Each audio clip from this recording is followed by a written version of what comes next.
अजिंक्य महाराष्ट्र सहकारी गृहनिर्माण संस्थेच्या प्लॉट क्रमांक 67 वरील SRA पुनर्विकास प्रकल्पाविरोधात करण्यात येणारे सर्व आरोप निराधार असून विरोधकांकडून जाणीवपूर्वक दिशाभूल करणारी माहिती पसरवली जात असल्याचा आरोप संस्थेचे सल्लागार अशोक वैती यांनी केला आहे। प्रकल्पात लाभार्थ्यांवर कोणताही अन्याय होणार नसल्याची ग्वाही देत सामाजिक बांधिलकी जपत शाळा आणि धार्मिक स्थळांची मोफत उभारणी करण्यात येणार असल्याचा दावा त्यांनी केला आहे। या पत्रकार परिषदेला विकासक फैजल अन्सारी, मुख्य प्रवर्तक दत्ता कदम आणि सहपरिवर्तक उपस्थित होते।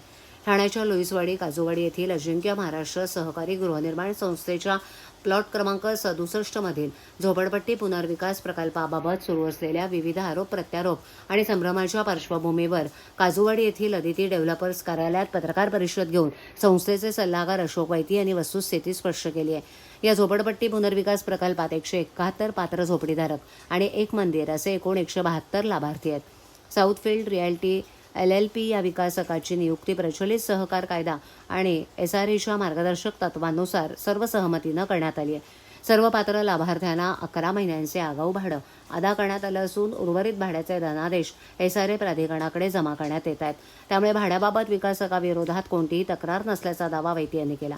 दरम्यान आगाऊ भाडं स्वीकारल्यानंतरही येथील 26 झोपडीधारकांनी घरं रिकामी केलेली नव्हती।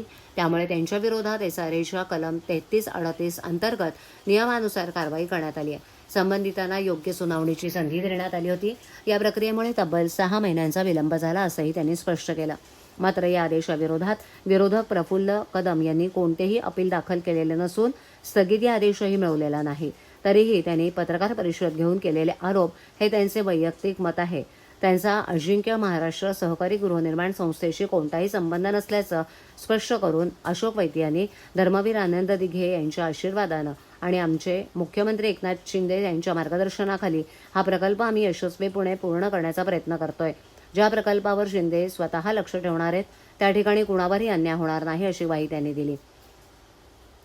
यावेळेला संस्थेचे सहप्रवर्तक सीताराम कांबळे देखील उपस्थित होते। अजिंक्य महाराष्ट्र सहकारी गृहनिर्माण संस्थेच्या प्रकल्पाचं भूमिपूजन 8 जुलै रोजी करण्यात आलं होतं। या प्रकल्पात सामाजिक बांधिलकी जपण्यात येत असल्याचं वैती यांनी सांगितलं। तसंच पुनर्वसनासोबतच इथे भव्य मंदिर आणि 10वी पर्यंत शाळा मोफत उभारण्यात येणार आहे। त्याचप्रमाणे येथील उद्यानाची व्याप्तीही वाढवण्यात येणार असून हा प्रकल्प 3 वर्षात पूर्ण करून सर्व लाभार्थ्यांना त्यांच्या हक्काचं घरकुल देण्याचा प्रयत्न असल्याची ग्वाही त्यांनी यावेळेला दिली। सादर करतात तेव्हा सादर करण्यापूर्वी त्यांचं एक अमाऊंट असते। ती अमाऊंट 7 कोटी 7.5 कोटी रुपये त्यांचं बॅलन्स असणं गरजेचं आहे। ती अमाऊंट तेवढी बॅलन्स आहे। त्याच्यानंतर पर्सेंटेज वाईज 2% ती अमाऊंट देखील आहे। ती देखील अमाऊंट त्यांनी त्या आज बँकेच्या खात्यामध्ये आहे। अशा प्रकारचं असताना अशा प्रकारचं जर म्हणणं असेल तर चुकीचं आहे। SRA सर्व गोष्टी तपासून त्यांनी घेतलेलं आहे।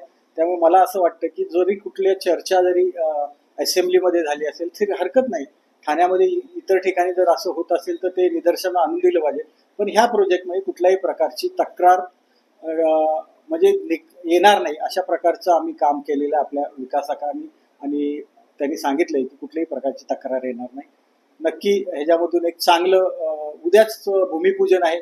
त्या पाऊस असला तरी काम करण्याची त्यांची तेवढी ताकद आहे। पाऊस असला तरी काम करू शकतात। तर लवकरात लवकर लोकांना ह्या ठिकाणी कसं राहायला येतील हेच पाहणार आहोत।